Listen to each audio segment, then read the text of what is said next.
"If you want to take her," I said, staring straight at the judge, "then you'll have to take my daughter too." The courtroom went silent. Ava's hand tightened around mine under the table. I could feel her shaking. Not from weakness, from fury, from fear, from the kind of pressure that crushes people who don't fight back. Across the room, her father didn't even blink, and Graham Hartley just smiled, like he already owned the ending. "Mr. Mercer," the judge said carefully, "this is not about your daughter." "It became about her the second they filed a false complaint with Child Protective Services," I replied. My voice didn't shake. I made sure of that. "They don't just want Ava, they want to scare me into handing her over." A murmur rolled through the gallery. Ava's father leaned toward his lawyer. Graham looked amused. The judge studied me for a long moment. And I knew one thing. If we lost today, I wouldn't just lose the woman I loved. I would lose everything. 2 months earlier, I didn't even know her name. All I knew was the sound of tires where they didn't belong. Rich tires. Polished tires. The kind that don't touch Montana mud unless someone forces them to. I was halfway through fixing the south fence when that black sedan rolled up my dirt road like it owned the place. My first thought wasn't curiosity. It was trouble. I've lived on this farm my whole life. You learn the difference between normal and wrong. That car was wrong. It stopped in front of the house. A second SUV parked behind it. I wiped my hands on my jeans and walked toward them. The driver stepped out first. Suit, perfect hair, perfect shoes that had never met real dirt.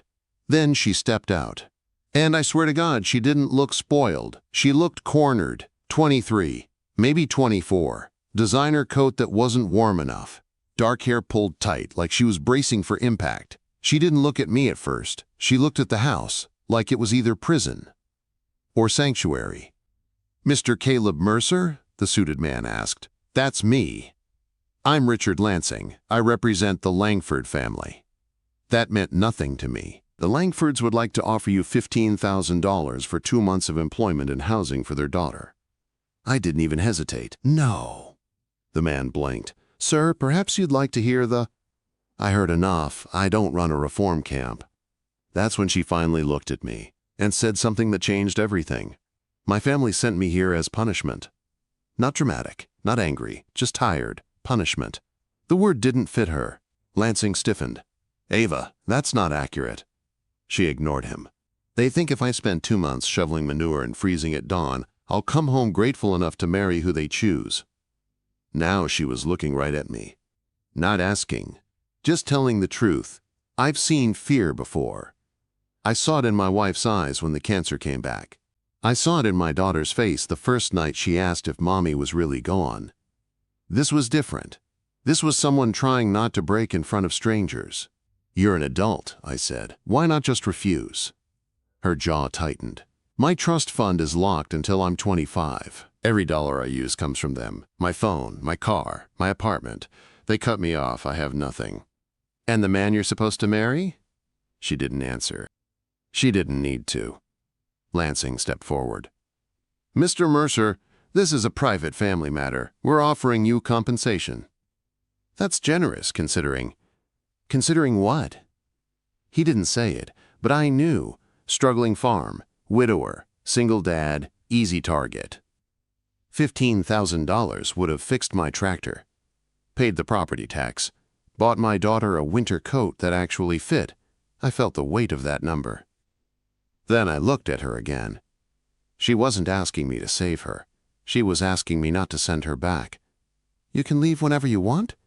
I asked her. She nodded once. "If I say no to this arrangement, they'll take me home.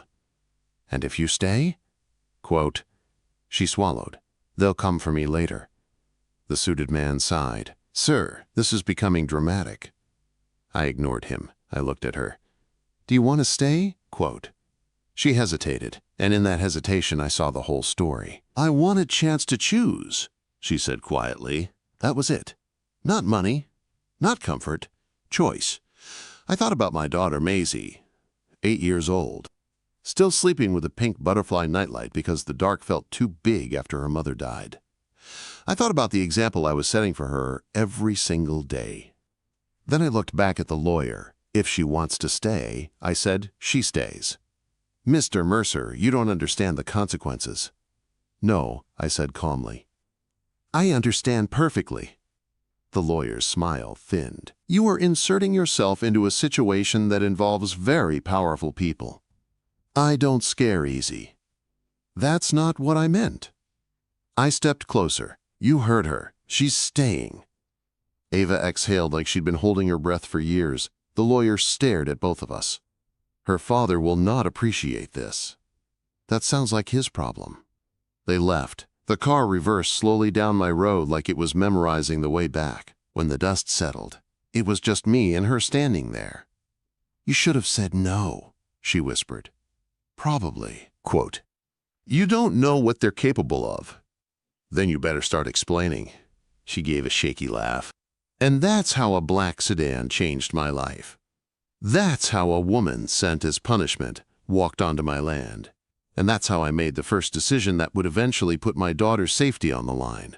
Because when Ava Langford stepped out of that car, she didn't just need a place to stay. She needed someone willing to stand in front of power and say no. The first threat didn't come from Graham. It came from my daughter. Daddy, Maisie asked that night over macaroni and cheese, is she running from something? Kids don't miss much. Ava froze at the kitchen counter. She was pretending to rinse a plate that was already clean. I set my fork down. Why would you ask that, kiddo? Maisie shrugged, but her eyes were too sharp. She looks like when I used to hide in my closet after Mommy got sick. The air left my lungs. Ava turned slowly. Maisie kept going. Like she's waiting for someone to open the door. Silence. Then Ava did something I didn't expect. She walked around the table and knelt in front of my daughter. I am running, she said gently, but not from the dark, from people who don't let me choose my own light. Maisie thought about that. Then she nodded like it made perfect sense. Okay, she said, you can stay here. Daddy doesn't let bad people in. It should have been simple. It wasn't. Ava moved into the cabin out back the next morning. I made the terms clear before she even unpacked. You get your own space. You get paid. You can leave any time. No strings. She looked surprised. You're not taking the $15,000? It goes to you. Her mouth parted slightly. Why? Because if this is about independence, then it needs to be real. I saw something shift in her then. Not gratitude, respect. I have a business degree, she said quietly. Stanford. I blinked. You're kidding. No, my father made sure I understood how to manage assets. He just never expected me to use it against him. That was the first crack in her armor. She wasn't helpless. She'd just never been allowed to lead. Fine, I said. You want to stay? You work. And if you're staying, you're contributing ideas too. She smiled. First real one I'd seen. Deal. The first week nearly broke her. Not physically, mentally. Waking at 4:30. Cold water. Frozen mud. Cattle that didn't care about last names. She fell in manure on day 2. I thought she'd cry. Instead, she stood up, covered in filth, and started laughing. I paid $20,000 a year for college, she said. And this is the first time I feel like I'm learning something real. But at night, the cracks showed. She barely slept, jumped at engine sounds. Checked her phone constantly. Waiting. On the 8th day, she collapsed in the south field. I caught her before she hit the ground. You're not a machine, I snapped when she tried to stand again. I need to prove I can do this. To who? To everyone.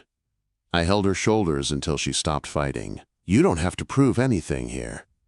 Her voice broke then. That's the problem. I don't know how to exist without proving something. That stayed with me. 3 weeks in, the first punch landed. Tom, my lawyer, called while I was hauling feed. They filed, he said. Filed what?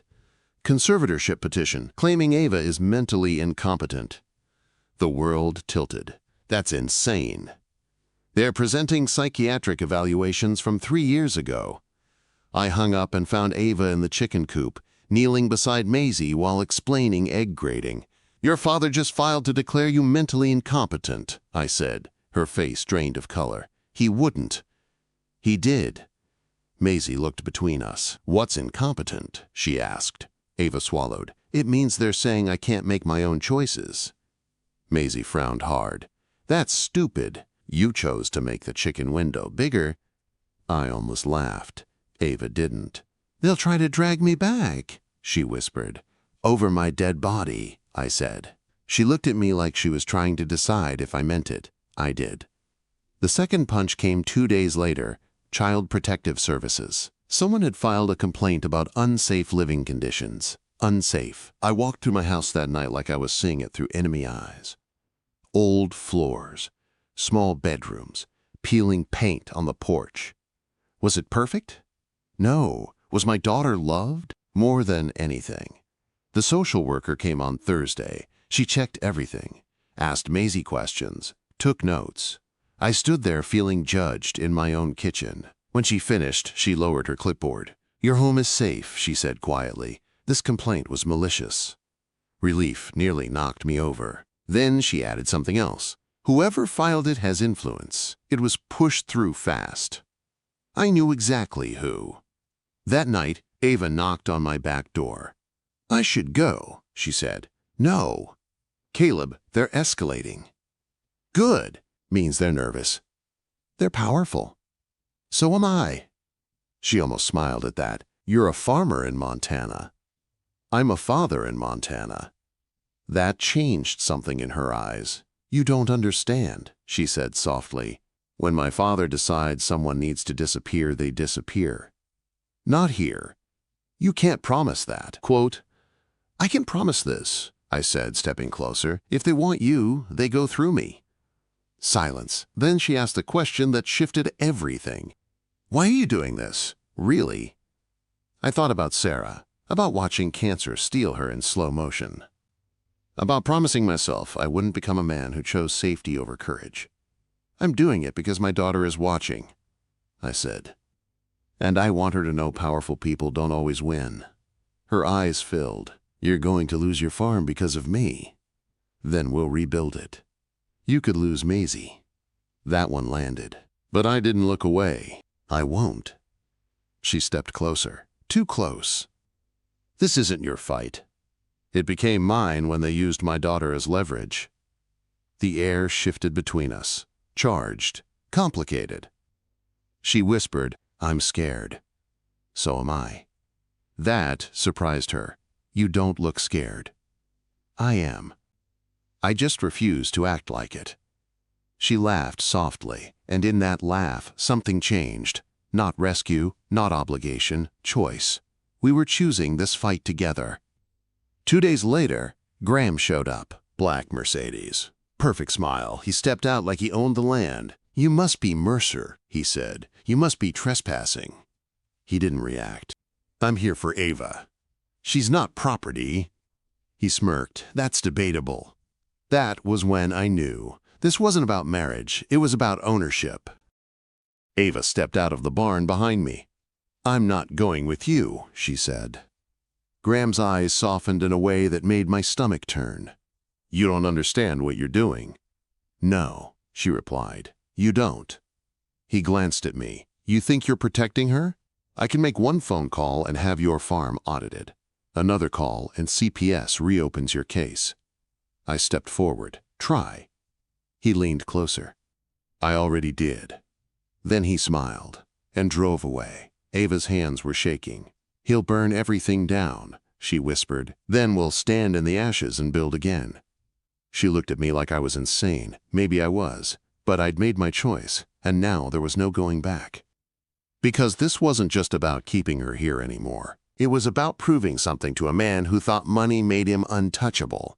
And I was about to find out just how much that belief would cost me. The rumors started before the court date was even set. At the feed store, conversations stopped when I walked in. At school pickup, 2 mothers moved their kids away from Maisie like she carried something contagious. By Friday, someone had printed an article from a Seattle paper and taped it to the gas station corkboard. Langford, heiress, missing. Concerned family claims emotional instability. No names. But everyone knew. Maisie didn't. Not at first. She found out the way kids always do. Through someone else's parent. Daddy, she said that evening, sitting at the kitchen table with her homework untouched. Am I going to get taken away? The question hit harder than Graham's threats. What? Jenny's mom said the government might take me because we let crazy people live here. Ava went pale across the room. I walked around the table and knelt in front of my daughter. Look at me, I said gently. She did. No one is taking you anywhere. This is your home. And the only reason people are talking is because they don't understand. Is Ava crazy? She whispered. Ava's breath caught. I kept my voice steady. No, Ava is brave. And sometimes when brave people don't obey, powerful people try to call them crazy. Maisie processed that. Then she looked at Ava. You don't look crazy. Ava knelt beside me. I'm not, she said softly. But even if I were a little messy inside, that wouldn't make me bad. Maisie nodded once. Okay. Kids are like that. They believe what feels safe. But that night, when I tucked her in, she held onto my shirt a little longer than usual. Promise? She asked. I promise. I meant it. Even if I didn't know how I was going to keep it. The legal papers came Monday morning. Conservatorship hearing scheduled in Helena. 2 weeks. Tom drove out to the farm that afternoon. They're going to argue emotional instability, he said, spreading documents across my kitchen table. They'll say she's being manipulated by you. Ava didn't flinch. Let them, quote. Tom looked at her carefully. They'll bring up your relationship. I stiffened. What relationship? Tom raised an eyebrow. Don't insult me. The room went quiet. Because there was something there, something growing. But it hadn't crossed a line. Not yet. I won't let that be used against her, I said. Tom sighed. You don't get to control how they play it. You just control your integrity. Ava folded her hands. Then we show them the truth. Truth doesn't always win, Tom replied. Ava's jaw tightened. Then we make it loud enough that it does. That was the moment I realized something. She wasn't running anymore. She was preparing to fight. 3 days before the hearing, CPS came back. Different worker this time, younger, less sympathetic, more clinical. They walked through every room, measured distance between beds, checked refrigerator temperatures. I stood there swallowing pride. Because no matter how right you are, when someone evaluates your home, it feels like you've already failed. When they left, Ava was shaking. This is my fault. No. It is. They're using her to get to me. I grabbed her shoulders. Listen to me. If you walk away now, they win. What if staying destroys everything? Then we let it destroy something worth saving. She searched my face. You're not doing this out of pity. No. Or obligation. No. Then why? Because somewhere in the chaos, I'd stopped seeing her as a guest. Stopped seeing her as a problem. Stopped seeing her as temporary. Because you matter, I said quietly. Her breath caught. Caleb? I stepped back. Not because I wanted to, but because it was dangerous territory. After the hearing, I said, we figure the rest out after the hearing. She nodded, but the air between us had changed. The night before we left for Helena, she couldn't sleep. I found her sitting at the kitchen table in the dark, snow tapping against the windows. Every time I close my eyes, I see him, she said. Graham? Yes, telling me I'll learn my place. I sat across from her. You don't have one. She gave a small laugh. That's not what he thinks. That's his problem, quote. She looked at me. What if the judge believes them, quote. Then we appeal. And if we lose everything? I didn't hesitate. Then we lose it standing. She studied me like she was memorizing something. You're not afraid. I am. Then why are you so calm? Because fear doesn't get to make decisions. Silence. Then she whispered something that almost broke me.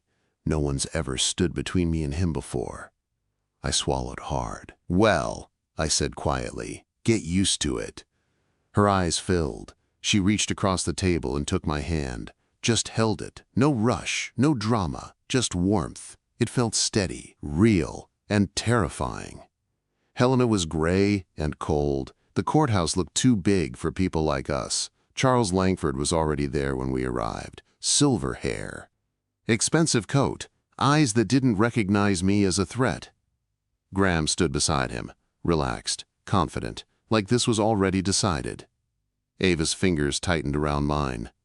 "Don't let go," she whispered. "I won't." Inside, the courtroom felt smaller than the war it represented. Doctors testified, old evaluations, outdated claims, words like impulsive and unstable thrown around like weapons. Tom dismantled them one by one. Then Graham took the stand. He played concerned fiancé, devastated lover, protector of a fragile woman. I watched Ava's shoulders stiffen. When it was her turn, she walked up like she was walking toward freedom. "Are you capable of making your own decisions?" Tom asked gently. "Yes." "Why did you stay in Montana?" She didn't look at me. She looked at the judge, because it was the first place someone asked me what I wanted. Silence fell heavy. The Langford attorney tried to rattle her, suggested manipulation, suggested romance clouding judgment. She didn't crumble. Then they called me. I swore in, sat down, and felt every eye in the room. "Mr. Mercer," the attorney began, "isn't it true your farm is financially struggling?" "Yes." "And isn't it convenient that a wealthy young woman appeared offering compensation?" I kept my voice level. "The money goes to her." "Yet you've admitted feelings." I didn't look away. "Yes." Murmurs rippled. "And those feelings developed while she was under your employment?" "We maintained boundaries." "Until?" "Until we didn't," I said calmly. "But it was mutual, and it was after she had full independence." He tried to twist it, paint me as opportunist, predator, desperate widower. But I stayed steady. Because I knew something he didn't. Love doesn't look like control. It looks like choice. When the judge called recess to deliberate, Ava and I stood outside in the hallway. Her father stared through us like we were inconvenient. Graham smiled faintly. "You'll come back," he murmured to her. "You always do." She didn't answer. She stepped closer to me instead, and that's when I knew, even if we lost. She wasn't going back willingly. The courtroom doors opened again. We filed inside. The judge cleared her throat. And my entire future balanced on the next sentence. "The petition for conservatorship is denied." For a second, I didn't breathe. Then Ava's grip on my hand tightened so hard it hurt. Denied. The word echoed through the courtroom like something holy. Across the aisle, Charles Langford's face went cold. Graham didn't move. He just blinked once, like he hadn't expected resistance to last this long. The judge wasn't finished. "The evidence presented does not demonstrate incompetence. Ms. Langford is an adult with full legal capacity to choose her employment, residence, and relationships." A murmur rippled through the room. Ava let out a broken sound beside me. I didn't hug her. Not yet. We were still inside their world. The judge's eyes moved toward Graham. Furthermore, testimony today revealed troubling patterns of coercive behavior. This court is referring documentation to the district attorney for further review. That got a reaction. Graham stiffened. His lawyer leaned in fast. But the damage was done. For the first time since I'd met him. He looked unsure. The gavel struck, and it was over. Outside the courthouse, Ava finally collapsed into my arms. Not from weakness, from relief. "I'm free," she whispered into my chest. "Yes," I said. "You are." But even as I held her, I felt it, the shift. Winning a battle doesn't end a war, it changes it. The drive home was quiet, snow dusted the roadside. Ava stared out the window like she was seeing the world differently. "They can't force me back," she said softly. "No, they can't control my money. No, they can't decide who I marry. No." Then she looked at me. "And I choose you."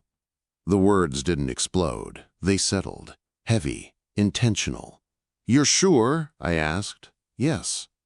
It wasn't dramatic. It wasn't desperate. It was grounded. And that scared me more than the courtroom ever had. Because now it wasn't about survival. It was about building something real. When we pulled into the driveway, Maisie ran out before I'd even killed the engine. "Did you win?" she shouted. Ava dropped to her knees in the snow. "We did." Maisie launched herself at her. "Does that mean you stay?" Quote. Ava looked at me. I nodded. "Yes," she said, her voice breaking. "If your dad will have me." Maisie didn't wait for my answer. "Forever," she said firmly. "You stay forever." I laughed for the first time in weeks. Forever sounds about right. Peace didn't come immediately. Rumors lingered. People watched us differently. But something else happened too. Respect. Not loud, not public, quiet. Farmers started stopping by the cafe site we'd been renovating, offering advice, offering tools, offering help. Because small towns don't like bullies. And word had spread about what Graham tried to do. 3 weeks later, Tom called again. "This time it's good," he said. "The district attorney filed charges against Graham. Fraud, coercion, falsified documentation in previous cases." I leaned against the barn wall. "And her father?" "Distancing himself. Claims he didn't know the extent of it." I almost laughed. Of course he did. Power protects itself first. But it didn't matter. The threat had cracked. For the first time, Ava wasn't looking over her shoulder. That night, she found me in the barn, snow falling softly outside. "I keep waiting for the other shoe to drop," she admitted. "It might. And you're still here." "Yes." She stepped closer. "You know what scares me now?" "What?" Quote, "That I'm not running anymore. That's a good thing. It means if I lose this, I'll actually feel it." I understood that. After Sarah died, I stopped letting myself build anything new. Can't lose what you don't grow. But Ava had forced me out of that. Not by asking, by existing. "I'm not going anywhere," I said. "You can't promise that." "I can promise I won't walk away." Her hand slid into mine, warm against the cold air. "Then don't," she whispered, and this time when I kissed her. It wasn't desperation, it was choice. Spring came slow, snow melting, mud returning, life pushing back. Ava's trust fund unlocked in July. The number made my head spin. "You don't need this farm," I told her. She smiled. "I want this farm." "Big difference." "Yes," she said, "it is." She didn't buy fancy cars, didn't move us into some mansion. She invested in chicken expansion.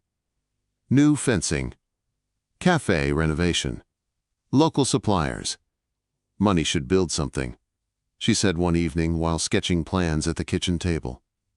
"Not control someone." Quote, Maisie sat beside her, drawing chickens with crowns. "Happy chickens," she declared. "They need space." Ava adjusted the layout immediately. "Happy chickens," she repeated seriously. I watched them from the doorway, and for the first time in 5 years, the house didn't feel hollow. The cafe opened in September. Harvest home, 20 seats, fresh eggs, homemade bread, and a small window where kids could watch the chickens. Maisie insisted on calling it the Freedom Window. People laughed, but they remembered it. Opening week was chaos. Coffee machine broke. We ran out of biscuits. Someone complained about muddy boots, but people kept coming back because the food was good, because the story was real, because sometimes watching someone fight for their life makes you want to support it. One afternoon, I found Ava sitting on the porch steps, watching Maisie chase fireflies. "You ever regret it?" I asked. "What?" "Stepping out of that car." She shook her head. That wasn't punishment. "What was it?" Quote. She looked at me. "Redirection." I smiled. "And you?" Quote. She asked softly. "Do you regret saying yes?" I thought about the CPS visits, the courtroom, the threats, the risk. Then I looked at my daughter, laughing. Safe. Then at the woman beside me, strong, free. "No," I said. "Not for a second." She leaned her head on my shoulder. "Good," she whispered. "Because I'm not leaving." And this time, there were no lawyers, no judges, no threats, just a choice. And for the first time since that black sedan rolled down my dirt road, it felt like the future belonged to us. I should have known peace wouldn't last. The letter came on a Tuesday morning. No return address. Seattle postmark. Ava froze when she saw it. Her father's handwriting. Not the polished, printed kind. Real ink. Real pressure in the strokes. She opened it at the kitchen table while Maisie packed her backpack. I watched her face carefully. No tears, No shaking, just stillness. "He says he was wrong," she said quietly. "That's new. He says he thought he was protecting me from making a mistake." I let out a slow breath. That's a generous way to describe control. Quote. She gave me a look. He enclosed something. She slid a check across the table. It was more than I'd ever seen on paper, more than the cafe needed, more than the farm's debt, more than security. "This was the original amount he offered to send me here," she said, "plus interest." Maisie looked up. "What's interest?" "It's what you pay when you're late," Ava replied softly. "And he was late?" Ava folded the letter carefully. "Yes. Very." I expected her to rip the check up, send it back, make a statement. Instead, she surprised me. "We're putting this into Maisie's college fund," she said. I blinked. "That's your money." "It was always supposed to be mine. He just held it hostage." She slid the check back toward me. "He tried to use money to control me. Let's use it to free someone else." Maisie didn't fully understand, but she climbed into Ava's lap anyway. "Is this because you're staying forever?" she asked. Ava smiled. "Yes. Forever." The word had stopped sounding impossible. Graham's trial started in early October. We didn't attend, didn't need to. Rachel testified. So did 2 other women. The pattern was undeniable. Fraud. Coercion. Falsified psychiatric documentation. When the conviction came through, Ava didn't celebrate. She sat quietly on the porch. "He'll finally face consequences," I said. She nodded. "I don't feel happy." "No? I feel finished." That made sense. Some victories don't taste sweet. They taste necessary. The cafe became our anchor. Harvest Home wasn't just a business. It was proof. Proof that something built on choice lasts longer than something built on pressure. Maisie worked Saturdays, serious as a manager. She corrected customers when they called Ava Miss Langford. "That's Mrs. Mercer soon," she would say confidently. Ava would blush every time. We hadn't officially set a date, but the idea hung there, quiet, certain. One evening in late November, I found Ava in the old South Field, the place where she'd collapsed months ago. Snow dusted the ground. She was standing still, looking at the sky. "What are you doing?" I asked. "Remembering. Good memories. Hard ones." Quote. She turned toward me. "This is where I stopped trying to prove myself and started living." She nodded. Then she surprised me again. "Caleb," she said softly, "I don't want to just belong here. I want to build here." "You already are." "No. I mean permanently." My heart kicked hard once. "You're not going anywhere." "I know," she said gently, "but I want to make that promise in a way Maisie can see." She stepped closer. "You told the judge you'd lose everything standing." "You did." "And?" "And I want to stand with you." The wind moved through the field. Cold, honest. I reached into my coat pocket, because I'd been carrying it for 3 weeks. Waiting. Not for the perfect moment. For the right one. I was going to wait until spring. I admitted. Her brows lifted. "Wait for what?" I dropped to one knee in the snow. Her breath caught. "Ava Langford," I said, voice steady even though my chest felt like it was cracking open. "You came here because your family thought punishment would break you." I held up the ring. Simple gold. Small diamond. Nothing dramatic. Just real. But it didn't. It revealed you. She covered her mouth. "You rebuilt my farm," I continued. "You gave my daughter someone safe to love. You gave me a reason to risk again." Snow landed in her hair. "I'm not asking because you need protection. I'm asking because I choose you. Every day. Hard days included." Her eyes filled. "Will you marry me?" She didn't hesitate. Yes. Not dramatic. Not desperate. Grounded. Certain. Yes. I slid the ring onto her finger. It fit like it belonged there. Because it did. She pulled me up and kissed me. Not like someone being saved. Like someone deciding. We told Maisie the next morning. She screamed. Actually screamed. Then demanded cake. "Does this mean she's my mom now?" she asked seriously. Ava knelt in front of her. "It means I'll always show up for you. But your mom will always be your mom too." Maisie thought about that, then nodded. Okay, you can both be. That was the moment. The real one. Not the courtroom, not the proposal. That. A child deciding there was enough room in her heart for two mothers. We planned the wedding for April. Simple, on the farm, in the field where everything changed. No ballroom, no headlines, just people who had watched us fight. Spring came slow. Mud returned. Green followed. On the morning of the wedding, I walked out to the field early. Sun breaking through low clouds. Chairs set up. Wildflowers tied with twine. This land had seen loss, had seen fear. Now it would see promise. Tom walked up beside me. She'd be proud, he said. Sarah. I nodded. She'd like her. She does, he said quietly. I hoped he was right.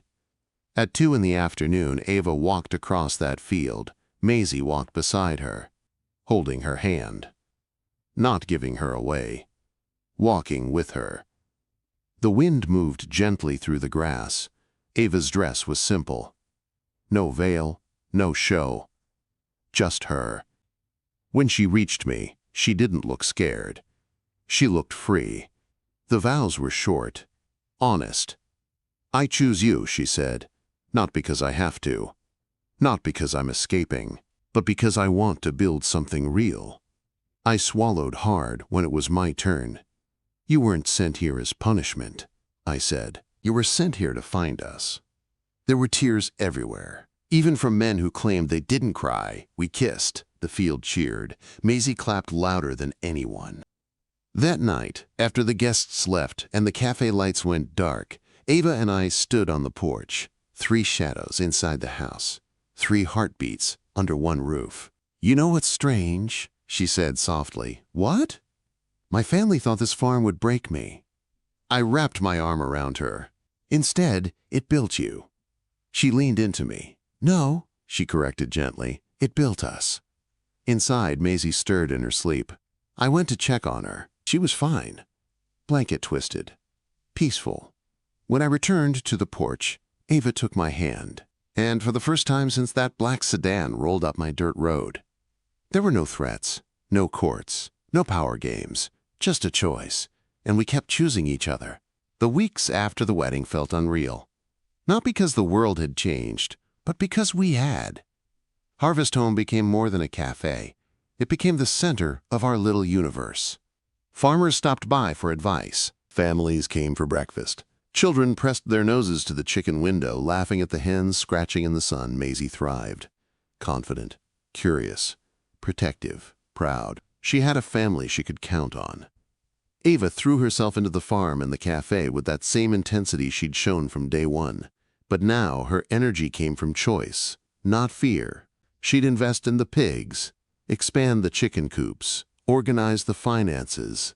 She was thriving. So was I. Watching her, I realized the farm wasn't the only thing growing. My heart was too. We still faced challenges. Rainy days, equipment breaking, a stubborn cow or two. But none of that mattered as much as the people we had built around us. Our friends in town, Rachel and Martha, who had fought alongside us. Tom, always steady, always sharp. And, most importantly, each other. One quiet evening in June, after the lunch rush, I found Ava sitting on the porch steps. The sunset painted the sky in oranges and purples. Maisie ran circles around us, laughing. You ever think about how far we've come? I asked, sitting beside her. She looked at me, eyes soft but fierce. Every day, from the car, the courtroom, the CPS complaint, the threats, to this. I never imagined freedom could feel like this. I nodded. And love. She smiled, brushing snow-dusted strands of hair from her face. Especially love. I pulled her close. She rested her head on my shoulder. I felt the weight of everything we'd endured, and the joy of everything we'd gained. The cafe, the farm, Maisie, Ava, me, it all made sense now. All the chaos, fear, and uncertainty had led us here, to a family of our own making. Months passed. The farm flourished. The cafe thrived. The chickens laid eggs. The pigs grew healthy and strong, and the local community embraced us, whispers fading into quiet admiration. Graham and the Langfords were a shadow of a past we no longer feared, their influence weakened by evidence, justice, and the simple truth that people like us don't back down. One warm July morning, Ava and I stood in the middle of the field where she'd first collapsed. The same field where we'd said our vows. The same field where fear had once felt like a cage. Maisie ran ahead, laughing, chasing a flock of chickens that had escaped their pen. Ava turned to me. "You know, I never expected to find family here." "Neither did I," said, "but I did." "And I found love," I added. She laughed softly. "You're impossible." "No," I said, looking down at her. "I'm certain." She smiled, and for a moment the past, the black sedan, the threats, the courtroom, faded completely. This was real. This was ours. I watched Maisie scoop up a chick and hold it close. Ava joined her, showing her how to cradle it properly. The three of us, together, perfectly balanced between past and future, fear and freedom, grief and hope. I knew life would continue to throw challenges our way. Farms never stop demanding, children never stop growing, and love, even the strongest kind, needs tending. But I also knew this. Whatever came next, we would face it together. Ava looked at me, dark eyes shining.